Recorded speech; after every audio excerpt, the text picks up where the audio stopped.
मैं come sir. Please आइए। Good afternoon sir. Very good afternoon, बैठिए। Thank you. सुमेश, बहुत संक्षेप में इंटरव्यू बोर्ड को अपना परिचय दीजिए। सर मेरा नाम सुमेश कुमार द्विवेदी है। मैं रीवा जिले के हनुमाना तहसील के दुबगमा गांव का निवासी हूं। मेरी विद्यालयीन शिक्षा वहीं क्षेत्र में ही विद्यालय से हुई है, गवर्नमेंट विद्यालय से हुई है। उसके बाद मैंने government model science college Rewa से बीएससी की है और 2017 के बाद से मैं तैयारी कर रहा हूँ। ठीक है। अवधेश प्रताप सिंह विश्वविद्यालय रीवा से आपने ग्रेजुएशन किया है। जी सर। क्या जानते हैं आप अवधेश प्रताप सिंह के विषय में?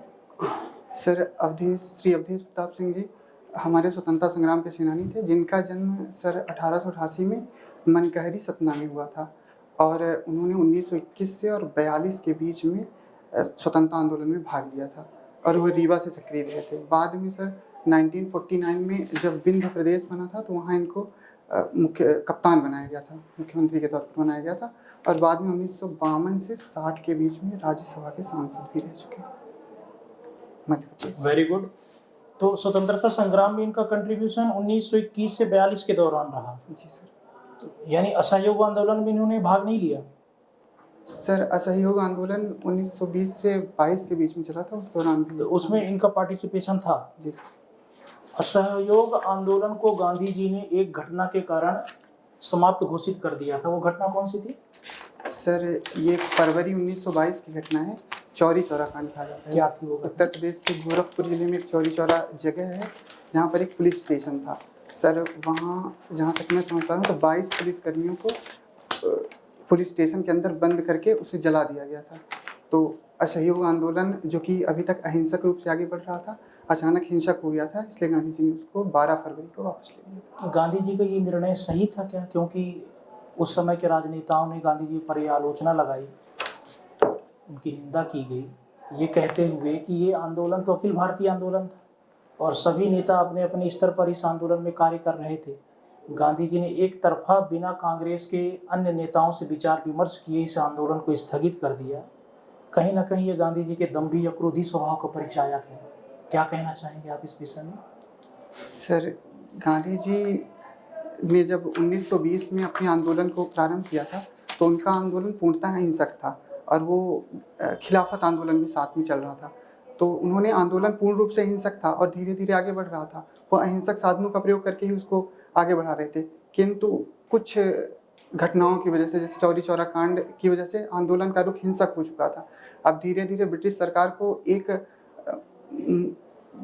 को आंदोलन के हिंसक हो जाने से इसको दमन करने के लिए काफ़ी ब्रिटिश सरकार इसका आसानी से दमन कर सकती थी, इस कारण उन्होंने इस आंदोलन को वापस ले लिया था। जो नहीं, मेरा कहना ये है कि गांधी जी ये निर्णय कांग्रेस के बाकी नेताओं से विचार विमर्श करने के बाद भी तो ले सकते थे।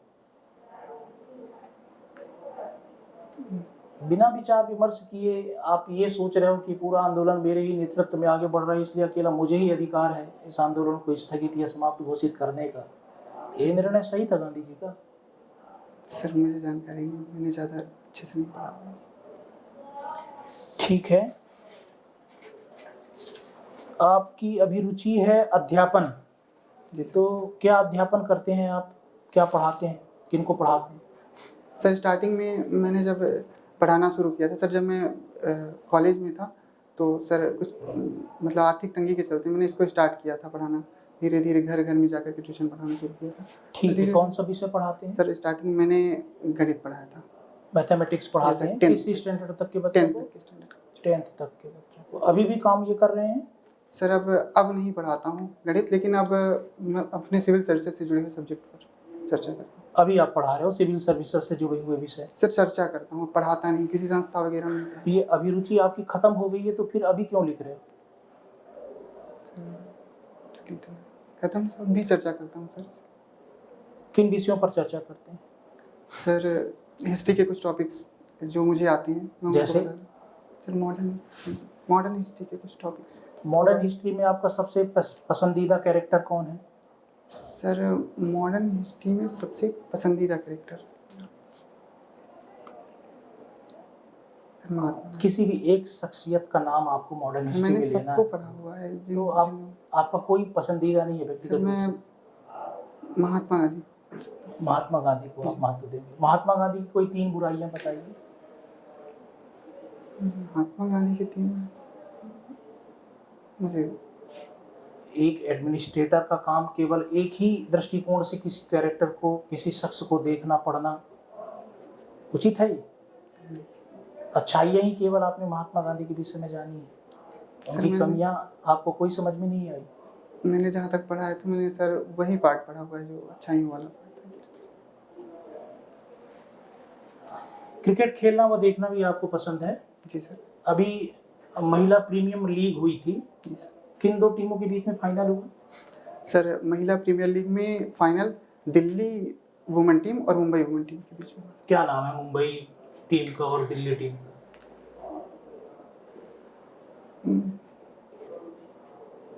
सर मुझे भी याद नहीं आ रहा। Delhi Capitals, Delhi Mumbai Capitals Indians और मुंबई इंडियंस। इंडियंस। कौन जीता ट्रॉफी? सर मुंबई इंडियंस ने जीता था।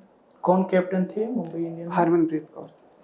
इसमें भारतीय महिला क्रिकेट टीम के कैप्टन कौन है वनडे में? हरमनप्रीत कौर ही। ठीक है। क्रिकेट के क्षेत्र में एक सीके नायडू प्रतियोगिता होती है जी सर। कौन थे सीके नायडू? सर ये पूर्व क्रिकेटर रहे हैं भारत के और इनका संबंध तमिलनाडु से रहा है। नहीं, इनका इम्पोर्टेंस क्या है? कोई रिकॉर्ड है क्या इनके नाम पे? सर मुझे नहीं पता। अच्छा, मुश्ताक अली के विषय में सुना है? जी। उनका कोई रिकॉर्ड है? कैप्टन रहे हैं पहले 1934 के आसपास। विदेशी भूमि पर सबसे पहले सेंचुरी किसने लगाई है भारत में? इन्हीं ने लगाई थी। इन्होंने लगाई? 35 के आसपास। वर्तमान में रीवा से ऐसे कौन से खिलाड़ी हैं जो आईपीएल या इंडियन क्रिकेट टीम की तरफ से खेल रहे हैं? सर वर्तमान में कुलदीप सेन करके एक प्लेयर है जो रीवा से हैं और राजस्थान रॉयल्स की टीम से। अच्छा, और इसके पहले सर ईश्वर पांडे रहे हैं। हाँ। तो जिन्होंने पुणे वॉरियर्स की तरफ से डेब्यू किया था। ईश्वर पांडे क्या भारत के लिए खेले? सर भारत के लिए उन्होंने खेला नहीं था और 2014 में इंग्लैंड सीरीज के लिए भारत गया था तो उसमें इनको 15 सदस्यीय टीम में रखा गया था। पहले एज ए नेट बॉलर ले गए थे, फिर बाद में किसी बॉलर के इंजर्ड हो जाने से उनको टीम में लगाया, लेकिन 11 में शामिल नहीं किया गया था। प्लेइंग 11 में शामिल नहीं हुए। तो वनडे टीम में चयन हुआ था कि टेस्ट टीम में चयन? टेस्ट टीम में चयन हुआ था। टेस्ट टीम में कौन सा दौरा कर रहा था भारत उस समय? भारत 2014 में इंग्लैंड का दौरा कर रहा था। इंग्लैंड दौरे पर था। ठीक है, इतिहास से संबंधित एक पूछ रहा हूँ मैं प्रश्न, क्योंकि आप उस पर चर्चा करते हैं कि मौर्य साम्राज्य जिसकी स्थापना चंद्रगुप्त मौर्य के द्वारा की गई, हम देखते हैं कि वो भारत का पहला अखिल भारतीय साम्राज्य था, लेकिन उस साम्राज्य में केवल 3 ही प्रमुख शासक हुए और शीघ्र ही उस साम्राज्य का अंत हो गया। इतिहासकारों का एक वर्ग ये मानता है कि मौर्य साम्राज्य के पतन में अशोक की धार्मिक सहिष्णुता या उदारता की नीति एक प्रमुख उत्तरदायी कारण थी। इस मत पर आपका क्या कहना है? सर सम्राट अशोक की धार्मिक उदारता की नीति मौर्य साम्राज्य के पतन का कारण नहीं थी। सर उन्होंने जो नीति चलाई थी तो वो तो कुछ सदा उच्च आदर्शों का एक उच्च आदर्शों का ग्रुप था जिसको उन्होंने समाज में लागू करने का प्रयास किया था। अगर वो तो मौर्य साम्राज्य के पतन में अशोक का कोई उत्तरदायित्व नहीं है? अशोक ने नहीं सर, मौर्य साम्राज्य में केंद्रीकृत प्रशासनिक व्यवस्था थी और उसका प्रभाव पड़ सकता है, हुआ था कुछ, और बाद के कुछ शासक अयोग्य भी थे, ये भी वहाँ मौर्य साम्राज्य के पतन का था। सिर्फ एक कारण ये नहीं था, कुछ कारणों का समूह था। क्या यह एक कारण था? अशोक की धार्मिक उदारता या सहिष्णुता की नीति मौर्य साम्राज्य के पतन हेतु कोई उत्तरदायी कारण था कि नहीं था? मुझे भी याद नहीं। अशोक के अंतिम दिनों के विषय में क्या जानते हैं? नहीं पढ़ा है। अशोक का धर्म क्या बौद्ध धर्म था?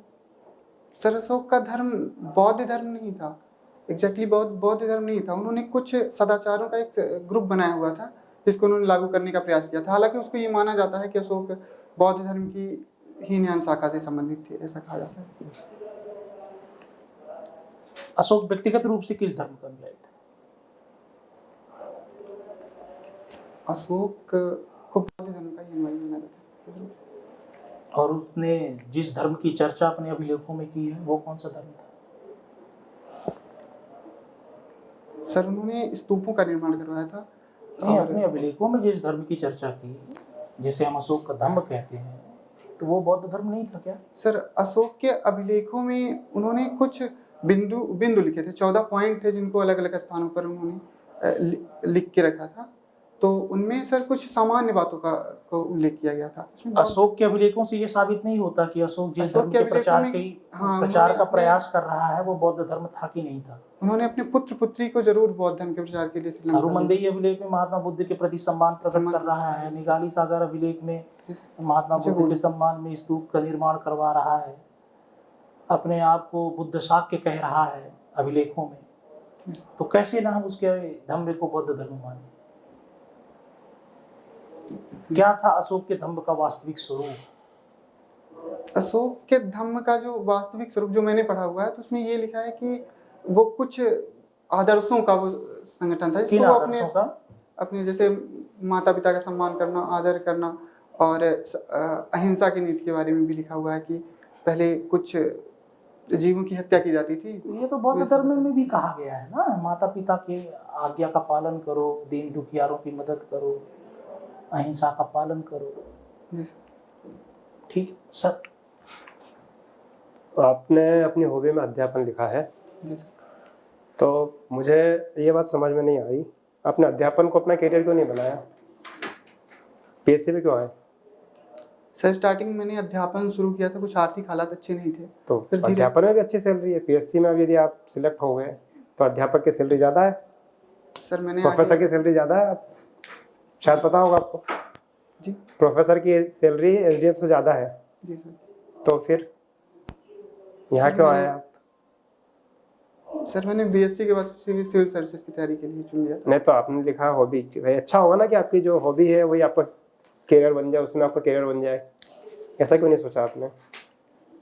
सर मैंने नहीं चुना तो उसके आगे सर। अच्छा, आपने किसी और ने कहा कि आप पीएससी की तैयारी करो? नहीं, किसी और ने नहीं कहा। मैंने स्टार्टिंग में सिविल सर्विसेज की तैयारी के बारे में सोच रहा था। मैंने पढ़ाना शुरू किया था सिर्फ आर्थिक। नहीं, आपने कहा कि मैंने नहीं चुना सर पीएससी के लिए। जी, आपने अभी कहा कि पीएससी मैंने नहीं चुना। सर पीएससी किसी ने चुनवा दिया आपको पीएससी के लिए? नहीं चुनवाया किसी ने सर। फिर? मैंने खुद से निर्णय लिया था पीएससी के बारे में तैयारी करने। तो मैं वही जानना चाह रहा था, अध्यापन तो अच्छा है, नोबल जॉब है, अध्यापन क्यों नहीं किया आपने?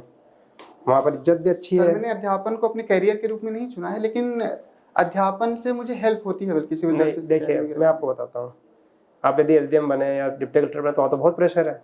जी, राजनीतिक प्रेशर है, जनता का प्रेशर है, फिर आपके जो सुपर बॉस है वो भी आपको प्रेशर देंगे। इससे अच्छा तो होता है कि आप प्रोफेसर रहते हैं, बच्चों को अच्छा पढ़ाते, आपको वहाँ इज्जत भी अच्छी मिलती और आप अपनी अभिरुचि भी पूरी करते हैं। तो क्यों आप यहाँ क्यों आए? सर स्टार्टिंग में मैंने सिविल सर्विसेज की तैयारी के बारे में सोचा था और फिर मैंने बीच में अध्यापन शुरू कर दिया। धीरे धीरे वो चलता रहा और मुझे उससे हेल्प होती रही। कैसे हेल्प होती रही? सर मुझे आर्थिक हेल्प मिल जाती है उससे। अच्छा, तो क्या आप एसडीएम बन गए या कुछ भी बन गए गवर्नमेंट जॉब में, किसी भी एमपीपीएससी से किसी पोस्ट पे आप आ गए, तो आप अपने अध्यापन को कैसे यूज करेंगे आप एडमिनिस्ट्रेशन में? सर अध्यापन के थ्रू मैं अपनी बातों को सामने मतलब जो भी सामने होंगे उनको ठीक प्रकार से समझा सकता हूं। नहीं, जैसे मीडिया है तो मीडिया को पढ़ाने आएंगे, आप पढ़ाएंगे? नहीं सर, पढ़ाएंगे थोड़ी नहीं। कैसे करेंगे बताइए ना थोड़ा सा। सर मीडिया को सर पढ़ाने अपनी बातों को ठीक प्रकार से उनके सामने रख सकते हैं। नहीं तो बातों को तो रख ही नहीं पा रहे आप अच्छे से, तो मीडिया को कैसे रखेंगे?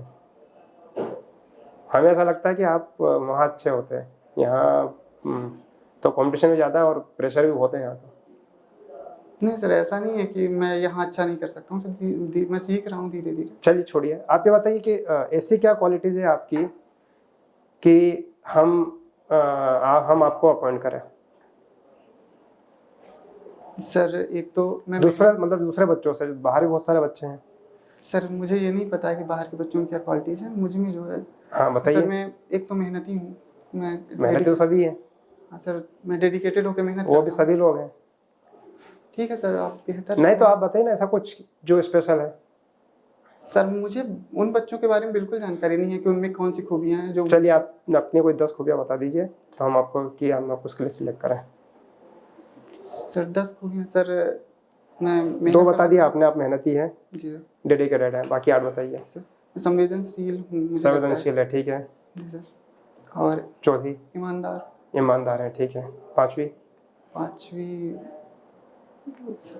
आपको अपनी खूबियाँ नहीं बताया, आप कह रहे हैं कि सर मैं अच्छा हूँ उनसे। खैर छोड़िए। आपने कहा महात्मा गांधी आपके फेवरेट हैं, तो महात्मा गांधी को किस स्टेशन से फेंका गया था और कहाँ फेंका गया था और कब फेंका गया था? सर साउथ अफ्रीका में उनको, उस स्टेशन का नाम मुझे अभी भूल रहा है, साउथ अफ्रीका में उनको चलो छोड़ो, कोई बात नहीं, कोई बात नहीं। महात्मा गांधी और प्लूटो में क्या समानता है? महात्मा गांधी और प्लूटो? प्लेटो। हाँ,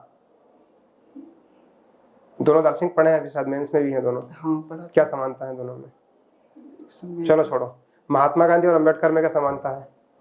सर महात्मा गांधी और अम्बेडकर में समानता है कि भारतीय स्वतंत्रता आंदोलन के लिए दोनों लोगों ने प्रयास किया था। इसके अलावा हरिजन के उत्थान के लिए दोनों लोगों ने।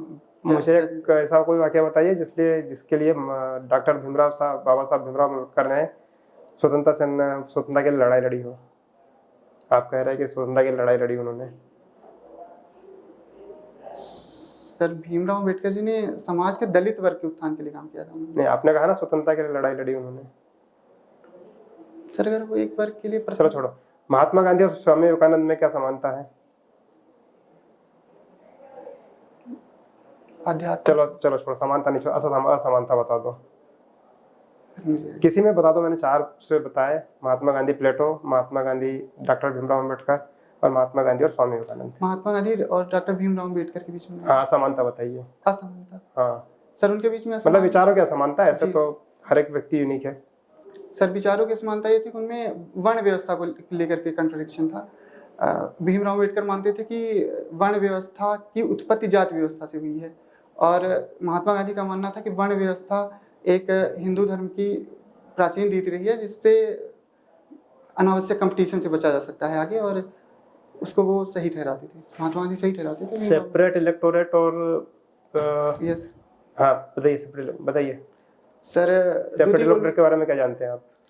सर ये 1909 में शुरू किया गया था। सबसे पहले मुसलमानों को दिया गया था 1909 के अधिनियम की नहीं, मैं बाबा साहब भीमराव अम्बेडकर के संबंध में सेपरेट इलेक्टोरेट जानना चाह रहा हूँ। गोलमेज सम्मेलन के दौरान उन्होंने इसकी मांग रखी थी कि किसने मांग रखी थी?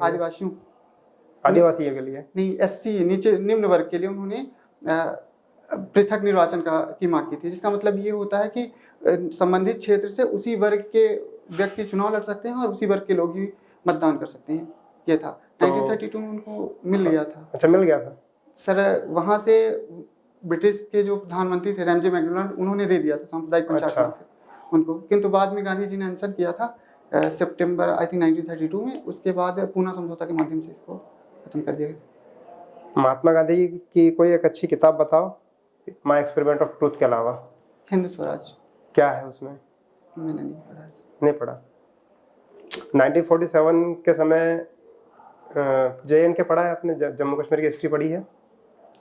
हिस्ट्री में नहीं, थोड़ा बहुत पढ़ा है। अच्छा, तो बताइए उस समय उसके प्रधानमंत्री कौन थे 1947 में? कहाँ के? जम्मू कश्मीर के। सर प्रधानमंत्री के बारे में चलो छोड़ो। एक कोई 2 बहुत बड़े लीडर रहे हैं जिन्होंने सरदार वल्लभ भाई पटेल के अलावा जम्मू कश्मीर के इंटीग्रेशन में महत्वपूर्ण भूमिका निभाई है, उनका नाम बताइए। एक बीपी मेनन साहब थे। हाँ, क्या किया था उन्होंने? मुझे नहीं पता, ये सहयोगी थे उनके सरदार वल्लभ भाई पटेल के। सहयोगी कैसे थे? मतलब राजनीतिक सहयोगी थे? नहीं सर, इंटीग्रेशन के दौरान नहीं, राजनीतिक सहयोगी थे। हाँ राजनीतिक। अच्छा, कौन से नेता थे ये? कौन सा डिपार्टमेंट था इनके पास में? बीपी मेनन के पास। हाँ सर इन्होंने एक अच्छी किताब लिखी है, बीपी मेनन ने। किताब बताइए उसको, किताब के बारे में कुछ। सर मुझे अच्छा, मेहरचंद महाजन के बारे में कुछ सुना है आपने? मेहरचंद महाजन नहीं सुना। ठीक है सर। सुमेश जी सर। मुझे बताया विंध्यन कगार क्या होता है? सर ये भ्रंसन के उपरांत बना था, और विंध्यन कगार विंध्य पर्वतमाला का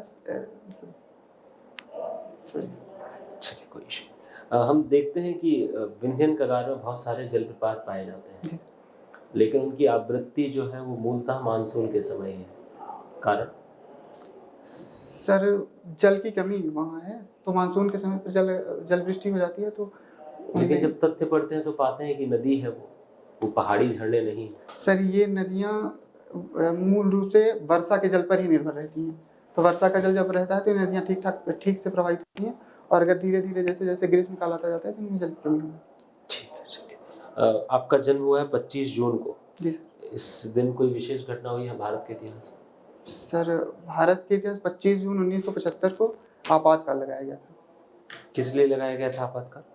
सर ये आंतरिक अशांति के बिंदु के आधार पर आपातकाल लगाया क्या गया उस समय आंतरिक अशांति थी? था। सर सरकार ने तो यही माना था, तत्कालीन सरकार ने यही माना था कि आंतरिक अशांति है। आपको जैसे कहा जाए कि उस आपातकाल की विवेचना करें और बताएं कि उस आपातकाल में क्या क्या चीजें गलत थी, तो मुझे ऐसे 5 बिंदु बताएं जो गलत हुआ उस आपातकाल में। सर आपातकाल के दौरान जो प्रमुख बिंदु थे, एक तो पहला पॉइंट तो ये था कि सर 24 जून को सुप्रीम कोर्ट का निर्णय आया था जिसमें उसने इलाहाबाद हाई कोर्ट के निर्णय को सही मान लिया था और उसके बाद उसी दिन आपातकाल लगाया जाना।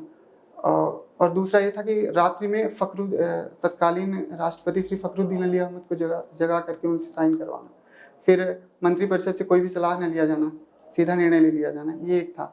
उसके बाद आपातकाल के बाद बहुत सारे संविधान संशोधन करके जैसे लोकसभा का कार्यकाल बढ़ा दिया गया था और इसको बाद में घटाया भी गया था। फिर और इसके अलावा उस दौरान संजय गांधी ने नसबंदी कार्यक्रम चलाया था जिसमें बिना कुछ समझे मतलब यंग लोगों का भी नसबंदी कर दी गई थी। सब बहुत सारे बिंदु थे, इसके वजह सेंसरशिप लगा दी गई थी। चलिए, अच्छी बात। हाल ही में भी हम एक शब्द सुनते हैं लगातार या सुन रहे हैं, अघोषित आपातकाल। आपने सुना है? नहीं सुना। अघोषित आपातकाल यानी ऐसा आपातकाल जिसकी घोषणा ना की गई फिर भी आपातकाल जैसा लग रहा, ऐसा कुछ आपने सुना?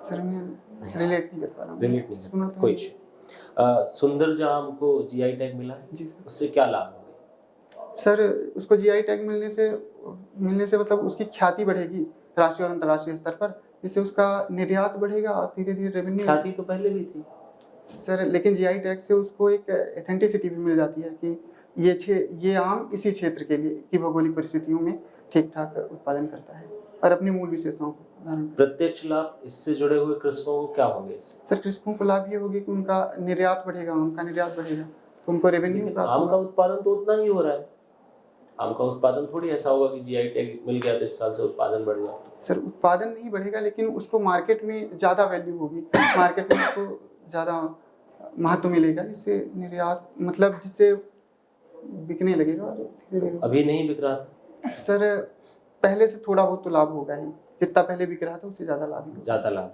चलिए ठीक है। अंतिम प्रश्न आप मुझे बताएं, आप क्रिकेट खेलते भी हैं, देखते भी हैं, लगातार 10 बॉल पर 10 विकेट जो है वो एक टीम के गिर जाते हैं। जी सर। कौन सा प्लेयर होगा, कौन से नंबर का प्लेयर होगा जो नॉट आउट रहेगा?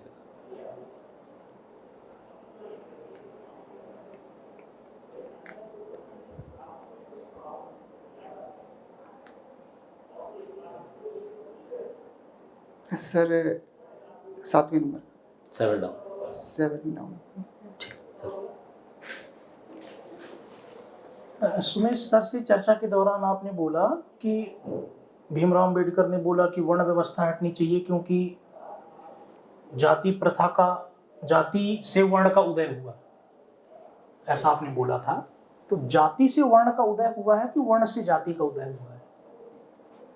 नहीं सर, गलती से मैंने बोल दिया था, वर्ण व्यवस्था से जाति व्यवस्था उद्गमित हुई है और इसी से अस्पृश्यता बढ़ी। अंतर क्या है वर्ण और जाति में? सर जाति वर्ण व्यवस्था कार्य के आधार पर, श्रम के आधार पर विभाजन करती है और जाति व्यवस्था जन्म के आधार पर थोप दी जाती है। अच्छा, किस युग में जाति प्रथा आई इतिहास में? सर वर्ण व्यवस्था का प्रारंभ तो शायद वर्ण नहीं, मैं जाति प्रथा पूछ रहा हूँ। जाति प्रथा किस युग में इतिहास में आई? सर ऐसा माना जाता है कि उत्तर वैदिक काल से धीरे धीरे वर्ण व्यवस्था जाति व्यवस्था की तरफ बढ़ने लगी थी। उत्तर वैदिक काल ऐसा तो उत्तर वैदिक काल के किसी ग्रंथ में जाति का उल्लेख है क्या? सर ऐसा उल्लेख सर मुझे जानकारी नहीं। ठीक है, आपसे बात करके अच्छा लगा, आप जा सकते हैं।